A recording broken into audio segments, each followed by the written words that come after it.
ડભોઈ શહેર તાલુકામાંથી હજ અદા કરવા માટે સાઉદી અરબ મક્કા મદીના જવા હાજી સાહેબ રવાના થયા।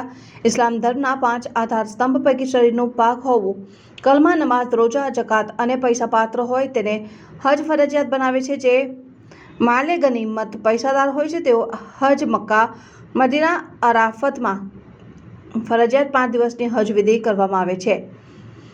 જીલહજના 8મા ચાંદથી શરૂ થતી હજ વિધિ માટે હાજીઓના કાફલા જવાની શરૂઆત થતાં ડભોઈના ઇમરાનભાઈ યુસુફભાઈ દિવાન, તેમની પત્ની ફિરદોશ બાનુ, ઇમરાનભાઈ દિવાન, સબીરભાઈ કાકુજી ઉર્ફે ગલ્લો તેમજ તેની પત્ની જુલેખાબેન રાજપીપળા, મંસૂરી નૂરભાઈ તથા તેમના ધર્મપત્ની સહિત ડભોઈમાંથી આશરે 40 જેટલા હજ માટે જતા હોય છે અને તેઓનો સન્માન સમારોહમાં સામાજિક રાજકીય આગેવાનો ઉપસ્થિત રહ્યા હતા અને ત્યારબાદ લબેગના નારા સાથે હજ માટે રવાના થયા હતા અને જિંદગીની અનમોલ ઈચ્છા પૂર્ણ કરવા મક્કા મદીના જવા માટે હાજીઓનો કાફલો પહોંચવાનો પ્રારંભ થયો છે।